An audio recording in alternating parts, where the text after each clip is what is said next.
Hi friends, welcome back to my channel. ఈరోజు topic వచ్చేసి April 11th current affairs video. So ఎవరైనా మన ఛానల్ని కొత్తగా చూస్తున్నట్లయితే ప్లీజ్ సబ్స్క్రైబ్ చేసుకొని లైక్ చేయడం మాత్రం అస్సలు మర్చిపోవద్దు.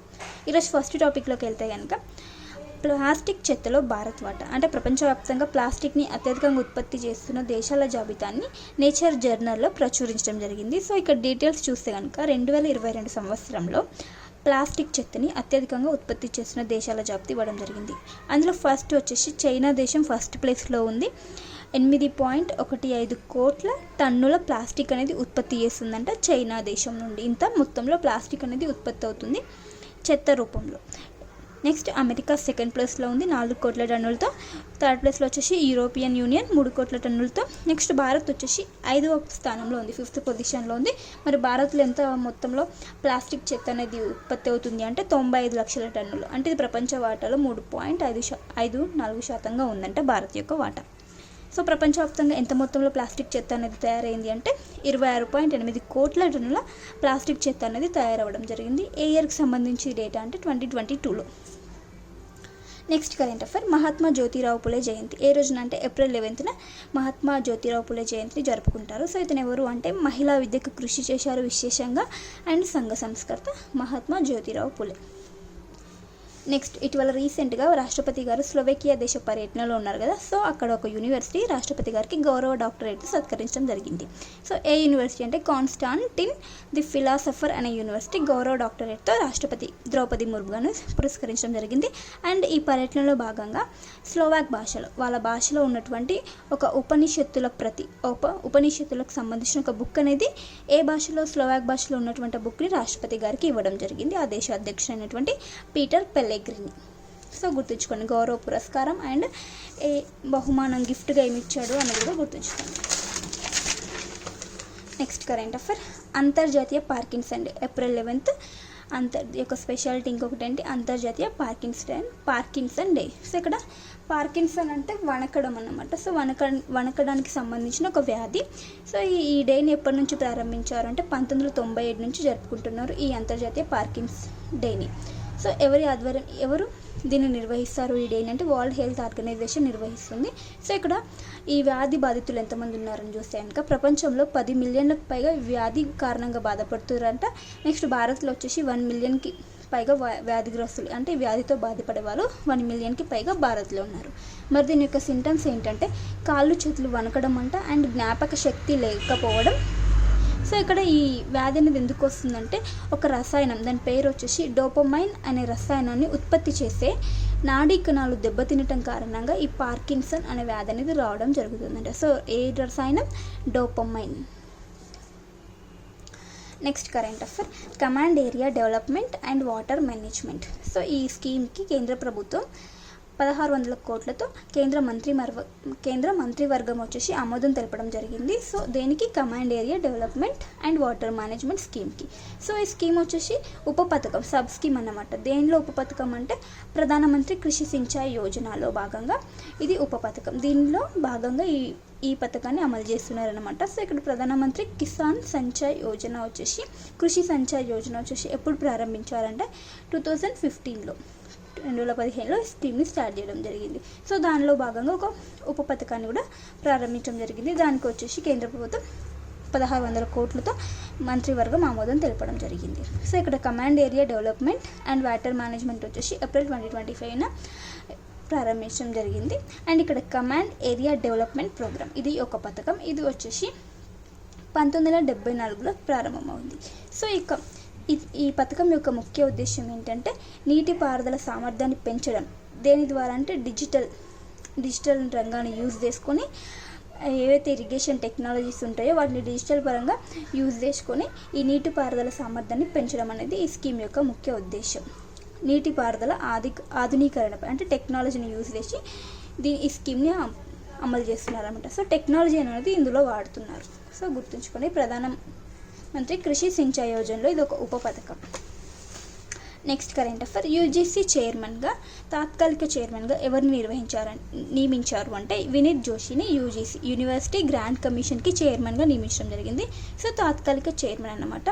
ఎవరు అంటే వినీత్ జోషి అని చెప్పాను కదా. సో ఇతను అదనపు బాధ్యతలు ఇతనికి ఇవ్వడం జరిగింది. ఈ యూజీసీకి సంబంధించిన బాధ్యతలు ఇతనికి ఇవ్వడం జరిగింది. సో అదనపు బాధ్యతలు అంటే ఆల్రెడీ అతను ఇంకో పదవిలో ఉన్నారనమాట. సో అతనికి ఇంకో పదవికి సంబంధించిన బాధ్యతలు ఇస్తే దాన్ని అప్పుడు అదనపు బాధ్యతలు అంటారు.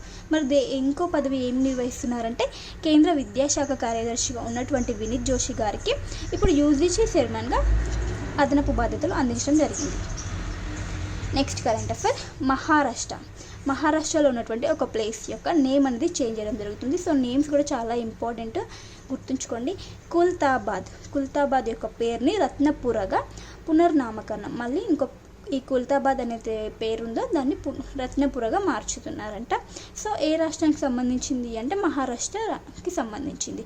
అయితే ఈ కుల్తాబాద్ ఎక్కడ ఉందంటే ఛత్రపతి సంభాజీనగర్ జిల్లాలో ఉన్నటువంటి ఒక కుల్తాబాద్ అనే ప్లేస్ని రత్నపురగా మార్చడం జరిగింది. నెక్స్ట్ తెలంగాణకు సంబంధించిన ఒక వ్యక్తి మరణించడం జరిగింది.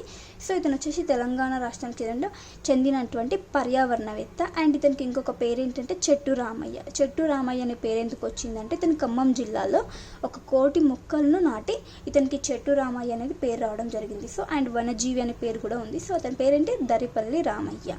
ఇతను రీసెంట్గా మరణించడం జరిగింది 12 ఏప్రిల్న. అండ్ ఇతనికి 2017లో పద్మశ్రీ కూడా రావడం జరిగింది. సో గుర్తుంచుకోండి, దరిపల్లి రామయ్య. ఇతను ఎవరంటే పర్యావరణవేత్త, తెలంగాణ రాష్ట్రానికి చెందిన వ్యక్తి. Next current affair, Asian development bank వచ్చేసి ఆసియా అభివృద్ధి బ్యాంక్ వచ్చేసి 2025 ఆర్థిక సంవత్సరంలో భారత్ యొక్క జీడిపి గ్రోత్ రేట్ని అంచనా వేసింది. ఎంత అంటే ఫైనాన్షియల్ ఇయర్ 2025లో 6.7% భారత్ యొక్క జీడిపి ఉంటుందని, నెక్స్ట్ ఫైనాన్షియల్ ఇయర్ 2026లో 6.8% ఉంటుందని ఏడీబీ ఏషియన్ డెవలప్మెంట్ బ్యాంక్ వచ్చేసి అంచనా వేయడం జరిగింది. అండ్ ఇక్కడ ఆర్బీఐకి సంబంధించి చూస్తే కనుక ఆర్బీఐ ఎంత అంచనా వేసిందంటే ఫైనాన్షియల్ ఇయర్ 2025కి 6.5% ఉంటుందని అంచనా వేయడం జరిగింది ఇక్కడ ఆర్బీఐ. నెక్స్ట్, ప్రపంచంలోనే మొట్టమొదటి 3D ప్రింటెడ్ రైల్వే స్టేషన్ యొక్క నిర్మాణం కంప్లీట్ అవ్వడం జరిగింది. సో అది ఏ రైల్వే స్టేషన్ అంటే ప్రపంచంలోనే మొట్టమొదటి 3D ప్రింటర్ రైల్వే స్టేషన్ వచ్చేసి జపాన్ దేశంలో ఉంది. సో ఆ రైల్వే స్టేషన్ పేరు వచ్చేసి హట్సుషిమా వచ్చేసి ప్రపంచంలోని మొట్టమొదటి 3D ప్రింటర్ రైల్వే స్టేషన్. దీని యొక్క నిర్మాణం కేవలం 6 గంటల్లోనే కంప్లీట్ అవ్వడం జరిగింది. ఈ రైల్వే స్టేషన్ ఆల్రెడీ ఇంతకుముందు మనం న్యూస్లో చూసాము. సో అది కంప్లీట్ అయిందన్నమాట కేవలం 6 గంటల్లోనే. ఏ కంపెనీ దీన్ని నిర్వహించింది, కన్స్ట్రక్షన్ చేసిందంటే వెస్ట్ జపాన్ రైల్వే కంపెనీ దీన్ని నిర్మించడం జరిగింది. సో ఏ దేశానికి చెందింది, జపాన్. రైల్వే స్టేషన్ నేమ్ వచ్చేసి హట్సుషిమా. నెక్స్ట్ కరెంట్ అఫైర్, నీలగిరి తహర్ జనగణన. సో ఈ నీలగిరి తహర్లని కౌంట్ అంటే గణన చేపడుతున్నారంటే ఏ 2 రాష్ట్రాలు కలిసి అంటే కేరళ అండ్ తమిళనాడు, ఈ 2 కలిసి ఈ నీలగిరి తహర్ జనగణనని చేస్తున్నాయి అన్నమాట సంయుక్తంగా ఈ 2 రాష్ట్రాలు. సో ఎప్పటి నుంచి అంటే ఏప్రిల్ 24 నుంచి 27 మధ్యలో వీటి యొక్క గణన అనేది చేపడతారంట. సో ఇక్కడ ఏంటంటే ఎరావికులం నేషనల్ పార్క్, ఈ ఎరావికులం నేషనల్ పార్క్ ఏదైతే ఉందో దాని యొక్క 50వ వార్షికోత్సవం సందర్భంగా ఈ గణనను చేపడుతున్నాయి ఈ 2 రాష్ట్రాలు, Kerala and Tamil Nadu. Next current affair, Gaurav విడుదల పరీక్షలు. గౌరవ్ అనేది ఒక బాంబుని విజయవంతంగా డిఆర్డిఓ పరీక్షించడం జరిగింది, గౌరవ్ అనే బాంబుని. సో ఏ విమానం నుండి అంటే Su-30 MKI అనే విమానాల నుండి ఈ గౌరవ్ లాంగ్ రేంజ్ గ్లైడ్ బాంబ్ని విజయవంతంగా పరీక్షించింది డిఆర్డిఓ. ఏప్రిల్ 8 నుంచి 10 మధ్యలో దీని పరీక్షలను విజయవంతంగా పరీక్షించింది.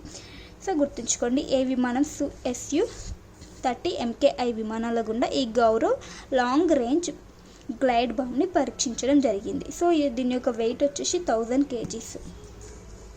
ఇక్కడ గౌరవ్ అంటే ఏంటంటే ఒక bomb, long range glide bomb. Next current affair, 2025 ప్రపంచ విమానాశ్రయ ర్యాంకింగ్స్. 2020 సంవత్సరానికి సంబంధించి ప్రపంచ విమానాశ్రయ ర్యాంకింగ్స్లో ఫస్ట్ ప్లేస్లో ఉన్నది ఏ విమానాశ్రయం అంటే సింగపూర్ దేశానికి చెందినటువంటి చాంగి విమానాశ్రయం. ఈ విమానాశ్రయం వచ్చేసి ఉత్తమ విమానాశ్రయంగా నిలిచింది. 13వసారి ఉత్తమ విమానాశ్రయంగా నిలవడం జరిగింది ఈ చాంగి విమానాశ్రయం. సో సెకండ్ ప్లేస్లో వచ్చేసి దోహాలో ఉన్నటువంటి హమద్ అంతర్జాతీయ విమానాశ్రయం సెకండ్ ప్లేస్లో ఉంది. నెక్స్ట్ థర్డ్ ప్లేస్లో వచ్చేసి టోక్యోలో ఉన్నటువంటి హనేడా అంతర్జాతీయ విమానాశ్రయం ఈ థర్డ్ ప్లేస్లో ఉంది. So top 3. Next current affair, మొదటి పంచాయతీ అభివృద్ధి సూచిక.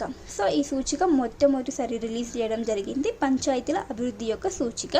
ఏ మంత్రిత్వ శాఖ దీన్ని రిలీజ్ చేసిందంటే పంచాయతీరాజ్ మంత్రిత్వ శాఖ దీన్ని రిలీజ్ చేయడం జరిగింది. సో ఇందులో వచ్చేసి టాప్లో ఏ రాష్ట్రాలు కూడా టాప్ కేటగిరీలో లేవు. సో ఫ్రంట్ రన్నర్,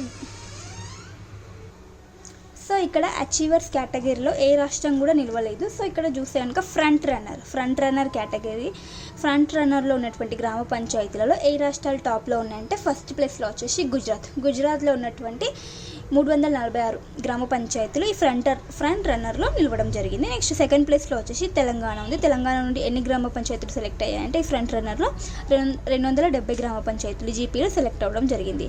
అయితే టోటల్గా 2.2.5 లక్షలకు పైగా గ్రామ పంచాయతీల్లో సంబంధించి ఈ సర్వేని చూస్తే కనుక ఫస్ట్ ప్లేస్లో గుజరాత్ ఉంది, సెకండ్ ప్లేస్లో వచ్చేసి తెలంగాణ రాష్ట్రం ఉంది అనమాట. గుర్తుంచుకోండి, మొదటిది పంచాయతీ అభివృద్ధి సూచికకి సంబంధించి.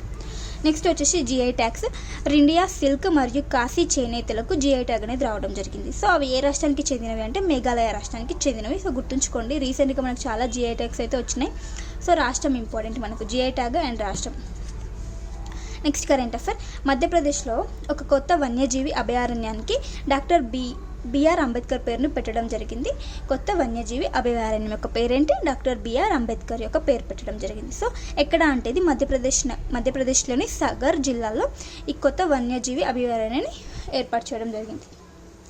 Next current affair, IIM Ahmedabad.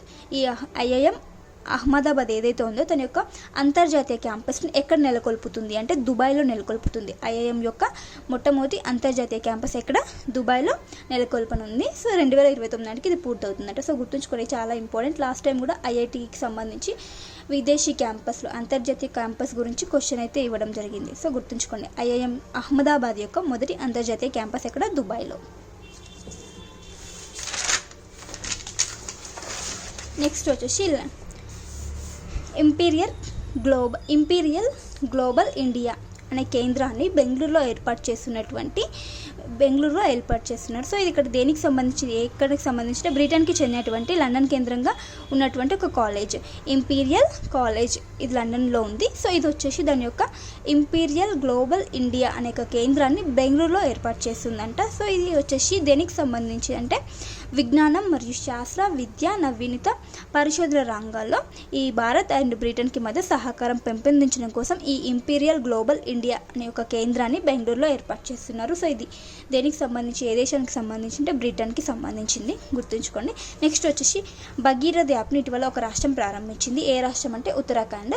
So దేనికోసం అంటే జల సంరక్షణ కోసం ఈ భగీరథ యాప్ అనేది మొబైల్ యాప్ని ప్రారంభించడం జరిగింది. సో అక్కడ సీఎంగా ఎవరున్నారు? పుష్కర్ సింగ్ ధామీ. నెక్స్ట్ GTS నెకో summit, global technology summit GTS 2025 ఎక్కడ జరిగిందంటే ఏప్రిల్ 10th నుంచి 12th మధ్యలో న్యూఢిల్లీలో ఈ సమ్మిట్ అనేది జరిగింది. సో ఏ సంస్థ ఆధ్వర్యంలో, ఏ మంత్రిత్వ శాఖ ఆధ్వర్యంలో అంటే ministry of external affairs and Carnegie India, ఈ రెండు కలిసి ఈ గ్లోబల్ టెక్నాలజీ సమ్మిట్ని నిర్వహించడం జరిగిందన్నమాట న్యూఢిల్లీలో. ఇది ఎన్నో ఎడిషన్ అంటే 9వ ఎడిషన్. 40 దేశాల నుండి ఆ దేశాల యొక్క ప్రతినిధులు ఈ సమ్మిట్లో పాల్గొన్నారు. సో దీని యొక్క థీమ్ చూస్తే కనుక పాసిబిలిటీస్. గ్లోబల్ టెక్నాలజీ సమ్మిట్ యొక్క థీమ్ పాసిబిలిటీస్. దీంట్లో వచ్చేసి AI టెక్నాలజీ గురించి, అంతర్జాతీయ భద్రత గురించి, సైబర్ భద్రత గురించి కొన్ని అంశాలపై చర్చించడం జరుగుతుందన్నమాట ఈ గ్లోబల్ టెక్నాలజీ సమ్మిట్లో. నెక్స్ట్ వచ్చేసి Indian institute of sciences IISc వచ్చేసి బెంగళూరు కేంద్రంగా పనిచేస్తున్నటువంటి IISc వీనమ్ మ్యాప్స్ని ఆవిష్కరించడం జరిగింది, అంటే ఏర్పాటు చేయడం, రూపొందించడం జరిగింది వీనమ్ మ్యాప్స్. సో ఇక్కడ ఏంటంటే వీనమ్ మ్యాప్స్ అంటే ఏంటంటే రక్త పింజర ఉంటాయి కదా, వాటి యొక్క విష స్వభావాలను గురించి తెలుపుతుందంట ఈ వీనమ్ మ్యాప్స్. అయితే ఈ రక్త పింజర పాములు ఏవైతే ఉంటాయో వాటి యొక్క విష ప్రభావం అనేది ప్రాంతాల వారుగా మారుతూ ఉంటుందంట. సో వాటి యొక్క ప్రాంతాల వారుగా ఏ విధంగా ఉంటుందో దీని యొక్క ప్రభావం, వాటి గురించి తెలిపేదే ఈ వీనమ్ మ్యాప్స్. సో ఇటీవల రీసెంట్గా వీనమ్ మ్యాప్స్ని అభివృద్ధి చేసినటువంటి సంస్థ ఇది, ఇన్స్టిట్యూట్ ఏదంటే IISc బెంగళూరు అని గుర్తుంచుకోండి. నెక్స్ట్ కరెంట్ అఫైర్, సలేశ్వరం జాతర ఎక్కడ, ఏ రాష్ట్రానికి చెందిన జాతర అంటే తెలంగాణలో జరుపుకునే జాతర సలేశ్వరం జాతర. సో దీనికి ఒక పేరు ఉంది, దక్షిణ తెలంగాణ అమర్నాథ్ అని అంటారు ఈ సలేశ్వరం జాతర జరిగే ప్లేస్ని. సో ఎక్కడ ఉంది అంటే ఈ సలేశ్వరం వచ్చేసి నల్లమల్ల అడవుల్లో ఉంటుందన్నమాట ఈ టెంపుల్. ఏ డిస్టిక్ సంబంధించి అంటే నాగర్ కర్నూలులోని అమ్రాబాద్ ప్రాంతంలో ఈ టెంపుల్ అనేది ఉంటుంది, సలేశ్వరం జాతరకు సంబంధించిన టెంపుల్. అయితే ఇక్కడ ఆరాధ్య దైవం ఎవరంటే శివుడు. అయితే ఇది కేవలం 5 రోజులు మాత్రమే ఉంటుంది సలేశ్వరం జాతర. నెక్స్ట్ 2024-25 ఆర్థిక సంవత్సరంలో భారత పునరుత్పత్తి శక్తి సామర్థ్యంలో వృద్ధి అనేది కనిపించడం జరిగిందంట. సో దీన్ని వచ్చేసి ministry of new and renewable energy వచ్చేసి తెలపడం జరిగింది ఈ పునరుత్పత్తి శక్తికి సంబంధించిన వృద్ధి రేటు గురించి. ఇక 2024-25 ఆర్థిక సంవత్సరంలో ఎంత మొత్తంలో పునరుత్పాదక శక్తిని ఉత్పత్తి చేయడం జరిగిందంటే 29.52 గిగావాట్ల విద్యుత్ అనేది ఉత్పత్తి కావడం జరిగింది. పునరుత్పాదక శక్తి ఏదైతే ఉందో దానికి సంబంధించిన విద్యుత్ అనేది ఉత్పత్తి కావడం జరిగింది. సో ఇక్కడ చూస్తే కనుక దేశం మొత్తంలో ఇప్పటివరకు ఎంతవరకు ఉత్పత్తి అయిందంటే పునరుత్పత్తి శక్తి యొక్క సామర్థ్యం ఎంత అంటే 220 గిగావాట్లు. అయితే మనకు లక్ష్యం ఏముందంటే ఎస్డిజి గోల్స్లో 2030 నాటికి 2030 నాటికి 500 గిగావాట్స్ అనేవి సాధించాలి ఈ పునరుత్పాదక శక్తికి సంబంధించి. పునరుత్పాదక శక్తి ఇక్కడ కాప్ సదస్సు 26లో భాగంగా గ్లాస్గోలో జరిగినటువంటి సదస్సులో ఈ పంచామృతం అనే లక్ష్యాలలో ఈ పునరుత్పాదక శక్తికి సంబంధించినటువంటి 2030 నాటి గోల్ అనేది ప్రకటించడం జరిగింది మన భారత్. సో లక్ష్యం ఏంటంటే 2030 నాటికి 500 గిగావాట్లు. మరి ఇప్పటివరకు ఎంత ఉత్పత్తి అయిందంటే 220.10 గిగావాట్లు. నెక్స్ట్ ఏఐ సాయంతో ప్రపంచంలోనే తొలి కృత్రిమ గర్భధారణ ద్వారా ఒక శిశువు జన్మించడం జరిగింది. ఏ దేశంలో అంటే మెక్సికో దేశంలో. సో గుర్తుంచుకోండి, ఏఐ సాయంతోనే ప్రపంచంలో తొలి కృత్రిమ గర్భధారణ ద్వారా శిశువు అనేది జన్మించడం జరిగింది. దేశం గుర్తుంచుకోండి, మెక్సికో. సో ఇక్కడ మానవ ప్రమేయం లేకుండా ఇది పూర్తి చేయడం జరిగిందంటే ఏఐ టెక్నాలజీ యూజ్ చేసి.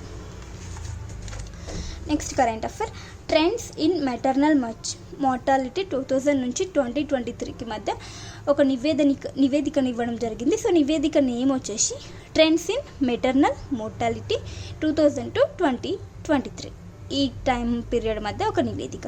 సో ఎవరు రిలీజ్ చేసిరంటే యునైటెడ్ నేషన్స్కి చెందినటువంటి world health organization, UNICEF and UNFPA ఈ సంస్థలు వచ్చేసి సంయుక్తంగా ఈ నివేదికను రిలీజ్ చేయడం జరిగింది. సో ఈ నివేదిక ఏం చెప్తుందంటే మాతృమరణాలు MMRకి సంబంధించిన ఒక డీటెయిల్స్ అయితే ఇవ్వడం జరిగింది. సో మాతృమరణాలలో ప్రపంచంలోనే మాతృమరణాలు అత్యధికంగా ఏ దేశాలలో సంభవిస్తుందంటే ఫస్ట్ ప్లేస్లో వచ్చేసి నైజీరియా అండ్ సెకండ్ ప్లేస్లో వచ్చేసి భారత్ ఉందన్నమాట. సో నైజీరియాలో వచ్చేసి 75,000 మంది మరణించడం జరిగిందంటే అండ్ భారత్కి వచ్చేసి కనుక 19,000 మంది మరణించడం జరిగిందంట. మరణాలు నైజీరియా ఫస్ట్ ప్లేస్లో ఉంది, సెకండ్ ప్లేస్లో భారత్ ఉంది. సో దేనికి సంబంధించి మాతృ మరణాలకు సంబంధించి ఇక్కడ చూస్తే నైజీరియా వాటా వచ్చేసి 28.7%గా ఉంది, భారత్ యొక్క వాటా వచ్చేసి 7.2%గా ఉంది. సో ఇక్కడ భారత్లో మాతృ మరణాల యొక్క నిష్పత్తి చూస్తే కనుక 2000 సంవత్సరంలో 1,362,000 మంది మాతృ మరణాలు అనేవి జరిగినాయంట 2000 సంవత్సరంలో. సో ఇది 2023 నాటికి చూస్తే కనుక 80కి తగ్గడం జరిగిందనమాట. సో ఇక్కడ MMR వచ్చేసి 1 lakhకి కౌంట్ చేయడం జరుగుతుందన్నమాట. ఈ రేట్ని 1 lakhకి కౌంట్ చేస్తారనమాట. సో ఇక్కడ 1,362 మంది మరణించడం జరిగింది 2000 ఇయర్లో. నెక్స్ట్ 2023 ఇయర్లో 1,80 మంది మరణించడం జరిగింది. సో టోటల్గా దీని మధ్య గ్యాప్ చూస్తే కనుక 78% అనేది తగ్గడం జరిగింది మాతృ మరణాలకు సంబంధించి. అయితే ఇక్కడ సస్టైనబుల్ డెవలప్మెంట్ గోల్స్ SDG యొక్క లక్ష్యం చూస్తే కనుక ఏముంది అంటే 2030 నాటికి MMRను 70 కంటే తక్కువగా తగ్గించాలని మన భారత్ యొక్క లక్ష్యం. నెక్స్ట్ కరెంట్ అఫైర్, ఒంటి కొమ్ము ఖడ్గమృగాల కోసం జాతీయ చర్య ప్రణాళిక ఒక కార్యాచరణ లాంటి ప్రణాళికను ప్రకటించడం జరిగింది. సో ఎవరు అంటే వన్యప్రాణి సంస్థ దీన్ని ప్రతిపాదించడం జరిగింది. ఒంటి కొమ్ము ఖడ్గమృగాల కోసం ఒక కార్యాచరణ ప్రణాళిక.